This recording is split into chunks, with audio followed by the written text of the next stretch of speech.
Good morning students. 11th class का आज पहला लेक्चर है और पहले ही चैप्टर से हम स्टार्ट करेंगे। अच्छा, ये बताना भूल गए हम क्या पढ़ाएंगे। तो ये इसमें हम केमिस्ट्री पढ़ाने वाले हैं आपको, ठीक है। और केमिस्ट्री का पहला चैप्टर जो है वो some basic concept of chemistry, ठीक है।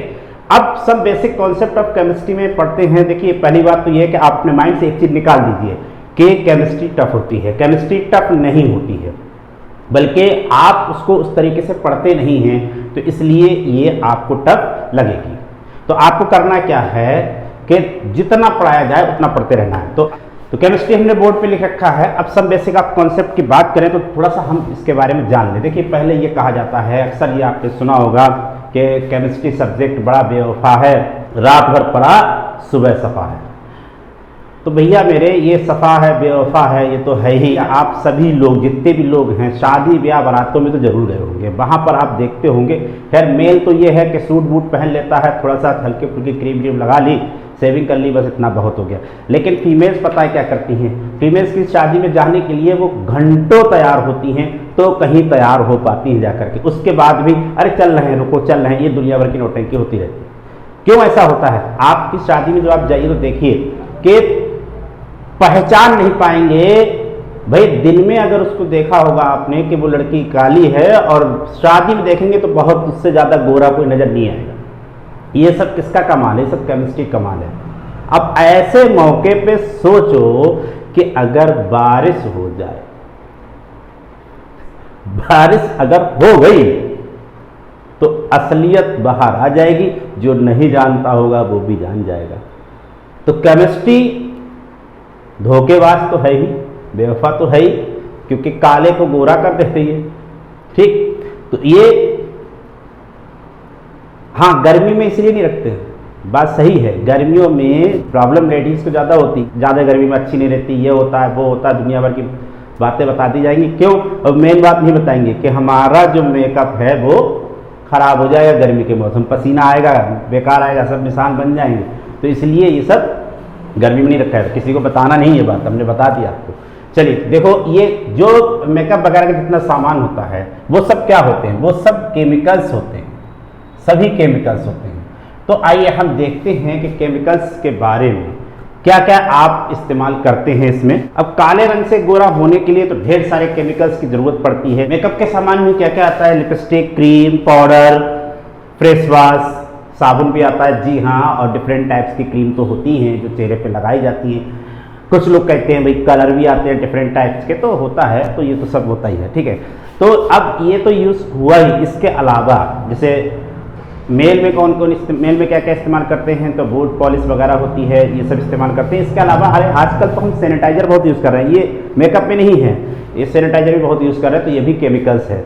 तो हम देखते हैं केमिकल्स के बारे में क्या क्या होते हैं केमिकल्स। तो सबसे पहले हम बात करते हैं, देखो जब हम दिनचर्या स्टार्ट करते हैं तो दिनचर्या स्टार्ट करेंगे तो कहाँ से स्टार्ट होती है? हमारे साबुन से, ठीक। अब ये जो साबुन से स्टार्ट होती है, तो ये आपको बता रहे हैं कि बेहतर नहाने के साबुन कैसे चुनें। अब देखिए, आते हैं फिर अगले पे। अगले क्या कह रहे हैं? कौन सा साबुन अच्छा है? अब आपको नहीं पता है कौन सा साबुन अच्छा है, लेकिन ये आपको बताएंगे कौन सा साबुन अच्छा है, ठीक। जब साबुन की बात हो रही तो बाबा लाला रामदेव तो पीछे रहने वाले हैं नहीं।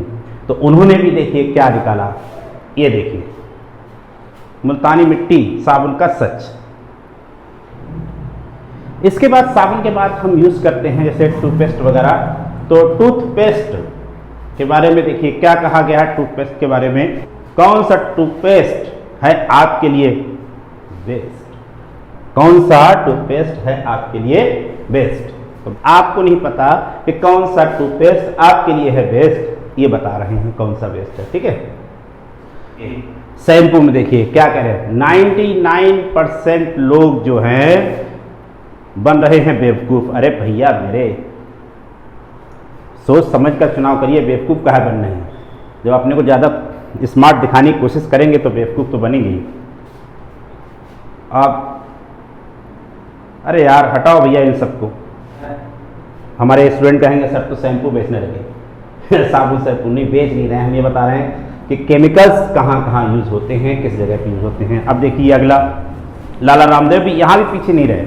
लाला रामदेव ने यहाँ भी अपना पतंजलि हेयर जेल अच्छा है बुरा, पतंजलि हेयर जेल अच्छा है या बुरा, मतलब कैसा है, इसके बारे में ये वीडियो में बताया गया था पतंजलि।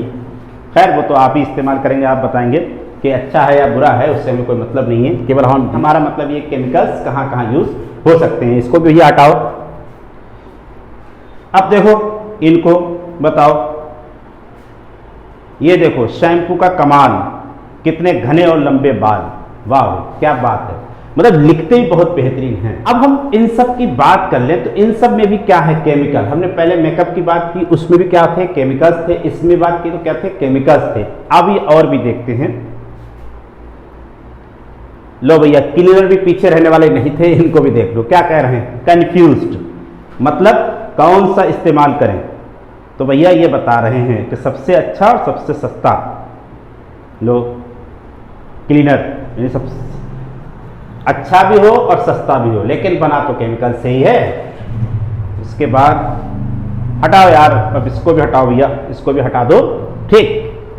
तो कोल्ड ड्रिंक जैसे ड्यू, माउंटेन, पेप्सी, कोकोला, ये सब आप देखते हो। तो इसमें देखिए क्या कह रहे हैं, क्या आता है, डर के आगे जीत है, डर के आगे जीत है। भाई कौन सा सॉफ्ट ड्रिंक है स्वास्थ्यवर्धक, लाभदायक, लो भैया, यानी कि सॉफ्ट ड्रिंक, कोल्ड ड्रिंक भी हमने तो अब तक ये सुना था कि हार्मफुल होती है, ये तो बता रहे हैं कि लाभदायक होती है। वाह भाई वाह, क्या कमाल की बात। ये जितने भी हम देख रहे थे ये सब डेली आपकी लाइफ में यूज होने वाले केमिकल्स होते हैं, तो हम इन पे भी डाल लेते हैं। और कौन कौन से केमिकल्स जो है वो डेली लाइफ में यूज होते हैं, तो ये रहे।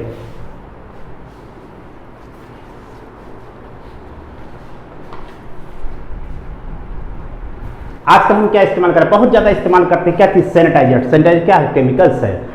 दवा लेते हैं, टेबलेट्स, वो क्या है, केमिकल्स हैं। इंजेक्शन केमिकल्स हैं, कैप्सूल केमिकल्स हैं, ये सब चीज़ें क्या हैं, केमिकल्स हैं, ठीक। तो ये भी केमिकल बनी होती हैं। तो जितनी भी चीज़ें हैं हमने जो पढ़ी, मेकअप के सामान में भी केमिकल्स ही यूज होते हैं, ठीक। और डेली जितने भी डेली यूजेस में जो भी आप इस्तेमाल करते हैं उसमें भी क्या है, केमिकल्स ही होते हैं।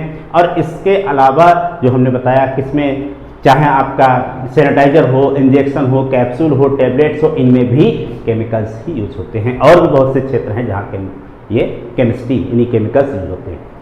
केमिकल्स की अब बात करते हैं कि अब आपके माइंड में एक चीज़ आएगी, ये केमिकल्स है क्या, किससे बना है, क्या चीज़ है। तो भैया मेरे इन केमिकल्स का देखो, क्या देखो, कंपोजिशन, भाई देखो कंपोजिशन, कंपोजिशन मतलब संगठन, कैसे बना है, किसका बना है नहीं। फिर इसकी बात करोगे स्ट्रक्चर्स की, स्ट्रक्चर, इसका स्ट्रक्चर कैसा है, स्ट्रक्चर, संरचना, संरचना।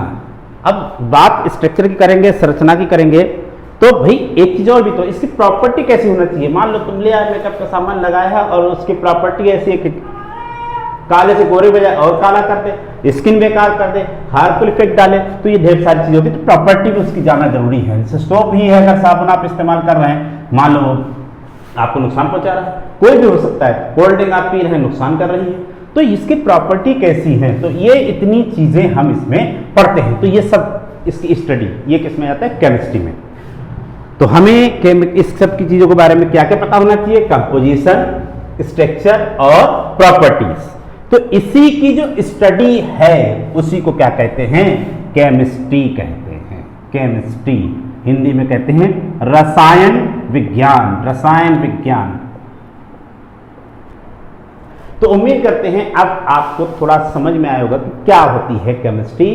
केमिकल्स, जो डिफरेंट केमिकल्स हैं, उनका क्या चीज, पहला पॉइंट क्या है, कंपोजिशन, संगठन। दूसरा क्या है, स्ट्रक्चर यानी के संरचना। तीसरा क्या है, उसकी प्रॉपर्टी यानी के गुण, लक्षण। इन सब की जो स्टडी करेंगे वही क्या हो जाएगी, केमिस्ट्री। तो केमिस्ट्री विज्ञान की वो शाखा है जो विभिन्न रसायनों के संगठन और संरचना और उनके गुणों का अध्ययन करती है। ठीक है, the chemistry is the branch of science which deal with the study of composition, structure and property of the chemicals. ठीक, ये डेफिनेशन आपको लिखनी है। लिखी हुई है विज्ञान की वो शाखा जिसमें विभिन्न पदार्थों यानी कि द्रवों के संगठन, संरचना और उनके गुणों का अध्ययन किया जाता है, रसायन विज्ञान कहलाती है। ठीक, उम्मीद करते हैं डेफिनेशन आपकी समझ में आई होगी।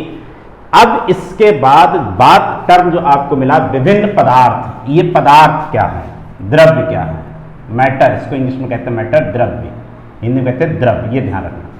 तो इसमें कहा जाता है कि कोई भी चीज है, जितनी सारी चीजें आप देख रहे हैं, हम चश्मा लगाए हैं, मार्कर हाथ में पकड़े हैं, बोर्ड हमारे सामने हैं, जितनी भी चीजें हैं, जितनी भी चीजें हैं, जितनी भी चीजें आप इस दुनिया में देख रहे हैं, वो सब द्रव्य हैं। क्यों द्रव्य हैं? क्योंकि दो बातें आपको ध्यान रखनी है। एक तो अगर द्रव्य है, मैटर है, तो वो स्पेस जरूर ऑक्युपाई करेगा, स्थान जरूर घेरेगा। एक और मास हो तो हम उसको मैटर कहेंगे। उम्मीद करते हैं समझ में आया होगा। ठीक है, तो अगर कोई भी चीज है, द्रव्य का मतलब क्या है, इसमें दो चीजें होती हैं। एक तो ये स्पेस घेरता है, जगह, स्थान ये घेरेगा, ध्यान रखना। दूसरी बात, इसमें क्या होता है, मास होता है। मास का मतलब इसमें द्रव्यमान होता है, द्रव्यमान, ध्यान रखिए, द्रव्यमान मतलब समझे, द्रव्य का मान यानी मान होता है, मैग्नीट्यूड होता है, कुछ वैल्यू होती है। तो ये दो चीजें जिसमें होंगी वही क्या होगा, मैटर होगा। तो मैटर की डेफिनेशन आप यही लिख लेंगे। ठीक है, अब एक और चीज, कोई भी चीज ऐसी मिलेगी आपको कि जो कोई भी चीज हो, कहीं भी हो, कुछ भी हो, मिली किससे हो? भाई आपने क्रीम ली, यूं करके पोत दिया, ठीक, पाउडर लिया, यूं करके पोत दिया, क्रीम ली, यूं करके लिया और लगा ली, तो ये बिल्कुल लेयर बन जाती है पतली। क्यों? क्योंकि ये छोटे छोटे छोटे छोटे छोटे छोटे छोटे छोटे छोटे छोटे क्या, या तो ये एटम्स होंगे और ये या मॉलिक्यूल्स होंगे। यानी हिंदी में कहेंगे या तो ये परमाणु होंगे या ये अणु होंगे। तो द्रव्य यहां पर एक चीज आ जाती है, द्रव्य किससे मिलकर बनता है, या तो वो एटम से मिलकर बनेगा या मॉलिक्यूल से। तो कोई भी मैटर है कंसिस्ट बाय एटम्स और मॉलिक्यूल्स। पदार्थ, द्रव्य परमाणु या अणुओं से मिलकर के बना होता है। ओके, अगर अभी आप अब इसकी आप डेफिनेशन लिखेंगे, ये रही इसकी डेफिनेशन। ठीक है, दोनों की डेफिनेशन ये आप इतना लिख लेंगे कॉपी पे। उम्मीद करते हैं स्क्रीनशॉट ले लिया होगा या आप जैसे लिखना चाहें। ठीक है, अब आगे बात करते हैं। आगे क्या बात करते हैं, ये जो पूरा यूनिवर्स है, ये जो पूरा ब्रह्मांड है, इसमें दो, हर जगह दो ही लगा है कॉन्सेप्ट, कहीं भी जाइए दो। ठीक, तो भाई मांग नहीं रहे हम, TWO वाले की बात कर रहे हैं, टू नंबर दो की बात कर रहे हैं, ये टू। और गलत, फिर गलत सोच गए भैया, नहीं रहो, दो नंबर नहीं, वो दो नंबर नहीं है। ठीक, हाँ तो हाँ, तुम लोग कहीं से कहीं पहुंच जाते हो, बहुत गलत करते हो। तो हम बात करते हैं इसकी, जैसे क्या है कि पूरे यूनिवर्स में दो चीजें होती हैं। दो चीजें क्या होती हैं भाई, आप जा रहे हैं, हवा तेज टकराई, तो हवा टकराई तो अगर बहुत तेज आ रही तो आप भी हिल जाएंगे, हिल जाएंगे, हिल गए, मतलब समझिए इसमें कि हवा टकराई आप हिले, या आपको किसी ने धक्का दे दिया तब भी आप हिल गए। तो इसमें क्या होता है, दो चीजें होती हैं, एक तो वो टकराए मॉलिक्यूल्स, ठीक, मॉलिक्यूल्स टकराए, तो मॉलिक्यूल टकरा रहे हो, मॉलिक्यूल किसके हैं, वो मॉलिक्यूल्स इसके हैं, मैटर के हैं, द्रव्य के हैं। दूसरा, आप हिले और डुले, यानी आपके पास आ गई क्या चीज, एनर्जी, ऊर्जा आ गई। तो कहने का मतलब यह है कि इसके अलावा तीसरा कोई चीज नहीं हो सकती पूरी यूनिवर्स में। तो जो यूनिवर्स में चीजें होती हैं वो केवल दो चीजें होती हैं। तो यूनिवर्स, ब्रह्मांड,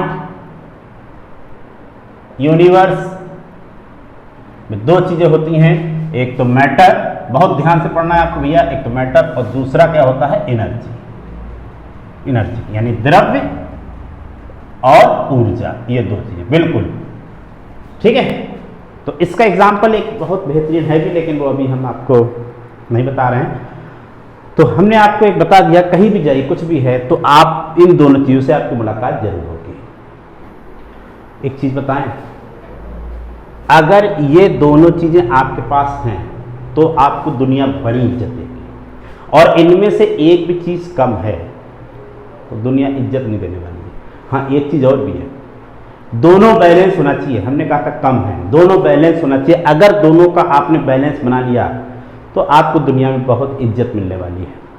क्योंकि देखो, द्रव्य यानी कि वैल्यू भी होना चाहिए आपकी, और प्लस आपका एनर्जी भी होना चाहिए। अब आप कुछ करना नहीं चाहते हैं, पढ़े पढ़े हैं, पैसा तो बहुत है, तो क्या करोगे भैया?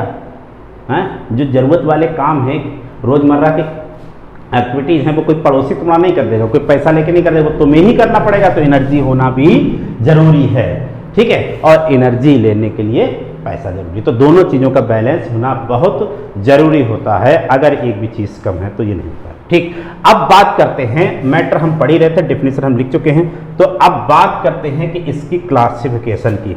तो फिजिकल क्लासिफिकेशन सबसे पहले हम पढ़ेंगे, physical classification, physical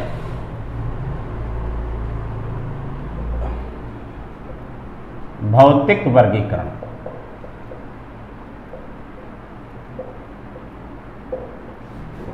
of matter, द्रव्य का। देखिए भाई, आप गाने सुनते होंगे, मोबाइल चलाते होंगे, पता है हमको, वो जो गाने वो बहुत कायदे से जानते हैं कि मैटर क्या होता है। देखिए, ये गाना सुनिए,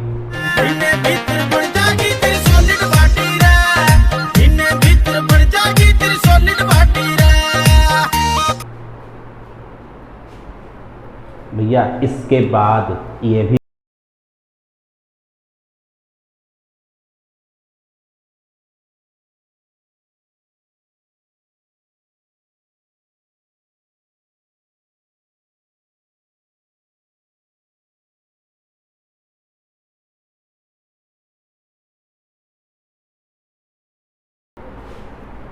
इसके बाद ये भी सुन लीजिए,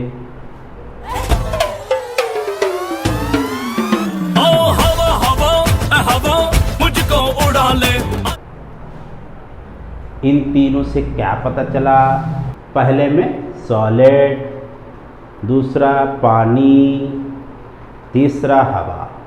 यानी कहने का मतलब ये है, इन्होंने गाने में भी क्लासिफिकेशन कर दिया है। तो कितने तरीके के हो गए? 3 तरीके के। यानी मैटर जो होता है वो 3 टाइप्स का होता है, सॉलिड होगा और लिक्विड होगा और गैस होगा।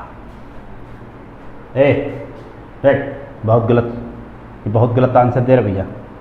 करें, तीनों क्रियाकलाप जो है हर इंसान, हर जानवर करता है। सॉलिड सुबह ये एग्जाम्पल नहीं चाहिए, चलो उसे देखो, गलत सोचने लगे। तो द्रव भौतिक जो होते हैं, भौतिक क्लासिफिकेशन यानी कि फिजिकल क्लासिफिकेशन, 3 तरीके के द्रव हो गए, 3 तरीके के मैटर्स हो गए, एक सॉलिड, लिक्विड और गैस, ठीक है। अच्छा है, वीडियो में आवाज़ नहीं आ रही तुम्हारी, लोग कहते हैं टीचर बदतमीज पढ़ा रहा है। चलो, तो अब ये क्लासिफिकेशन हम देख लेते हैं, ठीक है। 3 तरीके का हम पढ़ चुके हैं, सॉलिड, लिक्विड और गैस। तो अब इसमें जैसे सॉलिड की खासियत क्या है? कोई भी चीज़ सॉलिड है, मतलब इसको ये जो होता है हिंदी में कहेंगे द्रव्य, ठीक। अब द्रव्य पदार्थ 3 तरीके होता है, जब 3 तरीके होता है, कैसा होगा? ठोस होगा और कैसा होगा? द्रव होगा। द्रव और द्रव दोनों फर्क, ये द्रव्य है, ये द्रव है, और ये क्या होगा? गैस, ठीक। 3 में बांटा जाता है, जैसे कि हमने आपको बताया 3 तरीके के गाने होते हैं, 3 ही तरीके को बांटते हैं, ठीक। ठोस, द्रव, गैस। हालांकि एक और होता है, वो होता है प्लाज्मा अवस्था, वो अभी बात हम नहीं कर रहे हैं, बात इसकी कर रहे हैं, ठीक है। तो अब ये मेनली जो मुख्य रूप से होता है वो 3 तरीके होता है, 3 तरीके का। तो इसकी खासियत क्या है? ठोस, अरे भाई कोई भी चीज़ है, जैसे मान लो हमारे हाथ में बाहर का ये ठोस है, कि इसका इसका जो जितना वॉल्यूम होगा उतना ही रहेगा, वो चेंज नहीं होगा। ठीक, दूसरी बात, इसका आयतन जितना है, जितना समझ लिए हिंदी में क्या कहेंगे, इसका आयतन इसका आयतन जितना है उतना ही रहेगा, वो चेंज नहीं होगा। दूसरी बात, इसका शेप कैसा है, इसका आकृति कैसी है, ये भी चेंज नहीं होगा है। तो यहाँ लिखा है डेफिनेट शेप, यानी कि इसका आकार निश्चित होता है ठोस का, और आयतन भी निश्चित होता है। दूसरे की बात करें द्रव की, तो इनका आकार निश्चित नहीं होता। द्रव जैसे पानी है, पानी को जिस बर्तन में लोगे वैसे हो जाएगा। आप बोतल में भरेंगे तो बोतल जैसा हो जाएगा, आप कटोरे में भर लेंगे तो कटोरे जैसा हो जाएगा। लेकिन उसका जो आपका आकार है वो चेंज हो जाएगा, आकार चेंज हो जाएगा, लेकिन उसका आयतन चेंज नहीं होगा। दूध वाले से अगर आपने 2 लीटर दूध लिया तो 2 लीटर ही रहेगा, 3 नहीं हो जाएगा। ठीक है, इसका आकार बदल जाता है, बर्तन के हिसाब से इसका आकार हो जाता है, वेसल के अकॉर्डिंग इसका शेप हो जाएगा। अब गैस की बात करें तो गैस का ना तो आयतन निश्चित होता है और ना आकार निश्चित होता है। ठीक, अब ये पढ़ चुके हैं। अब इसके बाद हम पढ़ते हैं जो ये किस बेसिस पे था, फिजिकल पे, भौतिक आधार पे। आप पढ़ते हैं chemical classification of the matter, द्रव्य का रासायनिक वर्गीकरण। क्लासिफिकेशन ऑफ मैटर किस बेसिस पर है, यानी द्रव्य का वर्गीकरण किस बेसिस पर है, उसके केमिकल नेचर पे, उसके रासायनिक प्रकृति पर। तो हम देखें कितने तरीके होता है, तो ये 2 तरीके का होता है। कौन सा, एक तो शुद्ध पदार्थ हो सकता है या वो अशुद्ध पदार्थ हो सकता है, मिक्सचर हो सकता है, मिलावट हो सकती है उसमें। ठीक है, जैसे आप जो है बहुत सारी चीज़ें ये सोचेंगे कि हमको जैसे आपको अब जैसे कुछ चीज़ें आप चाहेंगे कि आपको प्योर मिले, कुछ चीज़ें आप सोचें कि बहुत अच्छे से मिली हुई हमको मिले। जैसे आप बात करें जैसे मान लो सोना चांदी की, तो जैसे आपने मान लो सोना खरीदा तो उसमें जितने भी पार्टिकल्स हों, जितने भी एटम्स हों, वो सब सोने के होना चाहिए, गोल्ड के हों, तभी वो प्योर होगा। सिल्वर है तो सिल्वर के सारे पार्टिकल्स किसके होना चाहिए, सिल्वर के होना चाहिए, तभी वो प्योर होगा। अगर कॉपर है तो सारे पार्टिकल्स कॉपर के होना चाहिए, तभी वो प्योर होगा, अदरवाइज वो प्योर नहीं। ठीक है, तो ये 2 तरीके हो सकते हैं। हो सकता है कोई भी सब्सटेंस आपने लिया उसमें सारे मॉलिक्यूल्स किसके हों, एक ही जैसे हो, सब एक जैसे हो, एक ही चीज़ के हो, एक ही सब्सटेंस के हो, तो हम उसको प्योर सब्सटेंस कहते हैं। दूसरी बात करें इम्प्योर की, उसमें क्या हो, 2 या 2 से ज़्यादा मिले हुए हों। अगर 2 या 2 से ज़्यादा मिले हुए हों तो वही क्या हो जाएगा, मिक्सचर हो जाएगा, मिश्रण हो जाएगा, यानी इम्प्योर हो जाएगा। ये अशुद्ध होगा, इम्प्योर होगा, और ये कैसा होगा, शुद्ध होगा। ठीक, प्योर सब्सटेंस ऐसे होते हैं कि उसमें जितने भी मॉलिक्यूल्स हैं, जितने भी एटम्स हैं, वो सब सेम हो, एक जैसे हो। कैसे, जैसे मान लो हमने कॉपर ले लिया, प्योर सब्सटेंस। प्योर सब्सटेंस में हमने क्या बताया आपको, देखिए अब ये है प्योर सब्सटेंस के एग्जाम्पल। जैसे यहाँ पर देखें तो ये हम कॉपर की एक शीट उठा के लाए, तो सारे एटम्स जो होंगे वो कॉपर के ही होंगे, कोई दूसरा नहीं होगा। ये हैं, क्या है, ये कॉपर के एटम्स हैं। इसकी अगर हम बात करें तो सब किसके हैं, सब Ag के एटम्स हैं। देखिए यहाँ पर अब आप जो पढ़ रहे हैं शुद्ध सब्सटेंस, यानी कि प्योर सब्सटेंस, शुद्ध पदार्थ आप पढ़ रहे हैं। ये हमने लिया, ये कॉपर है, इसमें कोई दूसरा एटम्स है नहीं है, केवल कॉपर है। अब एटम्स क्यों कहा, एटम्स इसलिए कहा क्योंकि सब ये अकेले हैं, तो इसलिए परमाणु होंगे, एटम्स होंगे, इनको मॉलिक्यूल नहीं कहेंगे, इसको अणु नहीं कहेंगे। ठीक, अगर अकेला है कोई तो वो क्या होता है, हमेशा एटम्स होता है, परमाणु होता है। ठीक, और इस ये क्या है, तो ये भी एटम है, यानी ये कॉपर, आपने कोई कॉपर लेकर के आए, उस कॉपर में सभी कॉपर के मॉलिक्यूल्स हैं, तो ये कैसा होगा, प्योर होगा। अगर आप Ag लेके आए हैं, सिल्वर लेके आए हैं, उसमें सभी एटम्स Ag के होंगे, तो वो क्या हो जाएगा, प्योर Ag होगा। नीचे हमने क्या लिया है, यहाँ पर हमने ले लिया ग्लूकोज, सुना होगा आपने, देखा होगा ग्लूकोज। तो ये ग्लूकोज है, इसमें सभी ग्लूकोज है, यानी ग्लूकोज की मॉलिक्यूल्स हैं, हम यहाँ एटम्स नहीं कह रहे हैं। और दूसरी बात, इसमें आपने लिया है पानी, तो पानी जितने पार्टिकल्स हैं सभी पानी के हैं, तो ये भी क्या हो गया, प्योर हो गया, शुद्ध हो गया। और ये ग्लूकोज भी प्योर और शुद्ध है, क्योंकि जितने भी एटम्स, जितने भी ये इसके पार्टिकल्स हैं, वो सभी क्या है, ग्लूकोज के। ये भी ग्लूकोज, ये सब ग्लूकोज के, तो ये कैसा हो जाएगा, प्योर हो जाएगा। ठीक है, कि देसी घी आप लेने गए, देसी घी अगर वो मिला हुआ है उसमें कोई दूसरी चीज़ मिक्सअप है, दूसरे मालिक्यूल्स उसमें मिले हुए, तो वो इम्प्योर हो जाएगा, वो प्योर नहीं हो सकता। देसी घी तब प्योर होगा जब उसमें सभी पार्टिकल देसी घी के ही हों। ठीक, ग्लूकोज की लेकिन ये ग्लूकोज के परमाणु नहीं है, ये ग्लूकोज के क्या हैं, अणु हैं, मालिक्यूल हैं, ये एटम नहीं है, मालिक्यूल है। इधर हमने दिखाया है कि हमने पानी ले लिया, कंटेनर में पानी में लिया, जितने भी यहाँ पर ये पार्टिकल्स हैं, जितने भी मालिक्यूल्स हैं, ये सब किसके हैं, पानी के हैं, वाटर के हैं, और इनका फार्मूला H2 होता है। तो ये भी H2O, ये भी H2O, सभी H2O हैं, तो ये अपने आप में क्या हो गया, प्योर हो गया। वो अलग बात है कि ये दो से मिलकर बनाए हाइड्रोजन और ऑक्सीजन से, लेकिन सभी वैसे ही एक जैसे, सभी का फार्मूला यही होगा, तो इसलिए कैसा होगा, प्योर होगा। अब बात करें कि आपने कहा मालिक्यूल और एटम की क्या खासियत है। जैसे हम अगर हाइड्रोजन लिखे, केवल H लिखे, तो ये परमाणु होता है, अकेला होता है। जब ये दूसरे परमाणु से जुड़ जाएगा तो ये बना लेगा क्या चीज, मॉलिक्यूल बना लेगा, अणु बना लेगा। तो परमाणु जब आपस में जुड़ते हैं तो वो अणु बनाते हैं, ये बात समझिए, यानी अणु बड़ा होगा, परमाणु छोटा होगा। ठीक, ये गुब्बारे में हम भी हाइड्रोजन हवा भरती है, तो ये शुद्ध हवा भरी है, सभी पार्टिकल, सभी मॉलिक्यूल, सभी अणु किसके हैं, हाइड्रोजन के हैं, इसलिए प्योर है। ठीक, तो ये तो बात हो गई प्योर सब्सटेंस की। अब इसमें देखो ये दो तरीके हो सकते हैं, ये इसमें सिंगल सिंगल है, यानी ये एलिमेंट हो सकता है, एलिमेंट यानी कि तत्व, कंपाउंड मतलब यौगिक। तो भैया देखो ये यौगिक ही तो है, ये एलिमेंट, ठीक, क्या है ये यौगिक H2O। तो ये सब हो गए आपके यौगिक। ठीक, ये दो तरीके के हो जाते हैं। अब बात करते हैं इधर मिक्सचर की, तो मिक्सचर भी आपके कितने तरीके होंगे, दो तरीके के मिक्सचर्स होंगे। देखो जैसे हमने आपको अगर दे दिया पानी में चीनी घोल करके रख दी, तो क्या थोड़ी देर बाद वो नीचे बैठ जाएगी, नहीं, बिल्कुल नहीं। जैसा घोल देंगे आपको देंगे तो वैसी ही घुली रहेगी। ये लिया और इस पे क्या किया है, आपने चीनी को घोल रखा है, तो पूरे मतलब मीडियम एक जैसा होगा, ये बिल्कुल एक जैसा। ड्रॉपर से चाहे यहाँ की दूध लें, चाहे यहाँ का पानी लें, यहाँ का लें, कहीं का भी लें, वो मीठा होगा, और सब यहाँ का हर जगह का एक जैसा मीठा होगा, अलग अलग नहीं होगा। तो इसका मतलब ये समान हो गया, होमोजीनियस हो गया। अगर एक जैसा डिस्ट्रीब्यूशन होता है तो हम उसको होमोजीनियस कहते हैं, समान कहते हैं। बात करते हैं इसकी। अब आपने पानी लिया और पानी में आप बालू घोल दीजिए, ठीक है, घोल दी, चला दी बालू आपने। थोड़ी देर में क्या होगा, आप देखेंगे नीचे जो है वो ज़्यादा बैठ जाएगी और ऊपर उससे कम होगी, और हो सकता है ऊपर का पानी बिल्कुल साफ हो। तो अगर आप यहाँ से निकालते हैं तो उसमें मिट्टी ज़्यादा होगी, बालू ज़्यादा होगी, और ऊपर से लेते हैं तो उसमें बालू कम होगी। यानी इसमें कहने मतलब ये है कि इसमें एक जैसा नहीं होगा।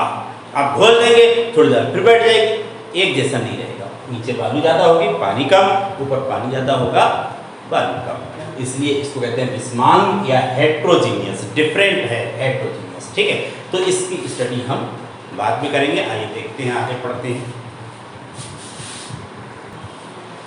अब आगे हम पढ़ते हैं प्योर सब्सटेंस की डेफिनेशन। आपने नहीं लिखी है तो प्योर सब्सटेंस की डेफिनेशन लिख लें। आपने प्योर सब्सटेंस की डेफिनेशन नहीं लिखी है, शुद्ध पदार्थ की परिभाषा नहीं लिखी है, तो आप वो लिख लेते हैं।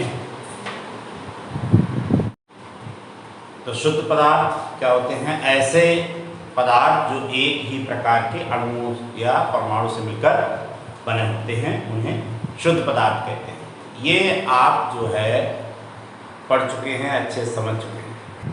अब इसी को इंग्लिश में लिख दिया गया है, a substance containing only one type of particles, वो चाहे एटम्स हों चाहे मॉलिक्यूल्स हों, आर कॉल्ड प्योर सब्सटेंस। अब प्योर सब्सटेंस देखो, ये जो शुद्ध पदार्थ होते हैं उनको किसी भौतिक विधि द्वारा अलग नहीं किया सकता है, ये ध्यान रखना। भौतिक विधि के द्वारा अलग नहीं किया जा सकता है, यह आपको ध्यान रखना है, ठीक है। उसके बाद यही आप उसमें लिख देंगे इंग्लिश में, pure substance can not be separated into simpler substance by physical method. Example आपको पहले बता चुके हैं, नहीं लिख लेंगे। अब प्योर सब्सटेंस जो होते हैं वो दो तरीके के हो जाते हैं, वो भी आप पढ़ चुके हो। ये देखो एलिमेंट्स हो सकता है या यौगिक हो सकते हैं। जैसे एलिमेंट्स को आपने पढ़ा था CuAg, ये सब पढ़े थे। तो एलिमेंट्स में क्या दिख रहा है कि अकेला होगा, सिंगल होगा, तो the pure substance containing only one type of atoms, एक ही तरीके के जिसमें एटम्स होते हैं। ये ऐसा शुद्ध पदार्थ जिसमें एक ही प्रकार के परमाणु होते हैं उन्हें तत्व कहते हैं, या आप हिंदी में लिख लेंगे, ठीक। और इनको ये 3 तरीके होते हैं और आप डिटेल में ये पढ़ेंगे भी, मेटल, नॉन मेटल और मेटलॉइड, ये बाद में पढ़ेंगे। तो मेटल की खासियत क्या होती है, इसे गिरने पे आवाज़ प्रोड्यूस करेगी, इससे इलेक्ट्रिसिटी, हीट वगैरह कंडक्ट हो जाती है, ऊष्मा का चालन हो जाता है, विद्युत का चालन हो जाता है, ठीक है। यही सब इसमें आएंगे। शीट वगैरह बनाई जा सकती हैं, चादर इसकी बनाई जा सकती हैं, तार इसके बनाए जा सकते हैं। तो ये मेटल के करेक्टर होते हैं, ये बाद में पढ़ेंगे। फिर नॉन मेटल ये सब नहीं करती, इसका उल्टा हो जाता है। मेटलॉइड जो होते हैं वो दोनों के बीच के करेक्टर्स होते हैं, मेटल और नॉन मेटल के बीच। अब आया यौगिक यानी कंपाउंड। तो कंपाउंड में हमने देखा था शुगर का नाम, तो शुगर का फॉर्मूला होता है C6H12O6, ठीक। HCl है, ये भी यौगिक है, H2O है, ये भी यौगिक है, पढ़ा था। तो इसमें क्या आप देख रहे हैं कि H2O को ले लीजिए। तो H2O में हमने बताया था कि 2 हाइड्रोजन होते हैं, 1 ऑक्सीजन, मतलब इसमें कुल मिला के 3 परमाणु हैं, 3 एटम्स हैं, 3 एटम्स से मिलकर बना है। तो ये क्या है, यौगिक है, यानी इसमें एटम्स एक से ज़्यादा है। तो the pure substance containing more than one kind of elements, या उनको एटम्स कह दो, which are combined together in fixed ratio. अब जैसे इसमें देख रहे हैं आप 2 हाइड्रोजन 1 ऑक्सीजन, 2:1 का रेशियो हो गया। या भाई वेट अगर लेते हैं तो 2:16 का, 1:8 का आता है। 1:8 का कैसे आएगा, हाइड्रोजन का सिंगल होता है और ऑक्सीजन का होता है 16, तो 2:16 आएगा, काटेंगे 1:8 आ जाएगा, ठीक। तो ये सब में फिक्स्ड रेशियो होता है। इसके उदाहरण भी आप लिख लेंगे। हिंदी में लिखेंगे कि ऐसे शुद्ध पदार्थ जो एक से अधिक प्रकार के तत्व या परमाणु से मिलकर बने होते हैं, ठीक, उनको हम क्या कहते हैं, यौगिक कहते हैं। और इनमें विभिन्न परमाणु या तत्व एक निश्चित अनुपात में जुड़े होते हैं, ठीक। तो यहाँ तक हो गया। अब आपका आ जाता है क्या चीज़, अब आता है अगला बच्चा हमारा मिक्सचर। तो मिक्सचर की बात कर लें, मिश्रण का ये रहा, ये देख लीजिए। इसमें क्या है कि मिक्सचर 2 तरीके के थे जब हम समझ चुके थे, एक होमोजीनियस और एक हेट्रोजीनियस। तो यही इतना ही डेफिनेशन लिख लेना, इसकी कुछ खास ज़्यादा जरूरत नहीं है, और एग्जाम्पल होंगे तो अगले उसमें वीडियो में बता देंगे, ठीक है। Okay, thank you.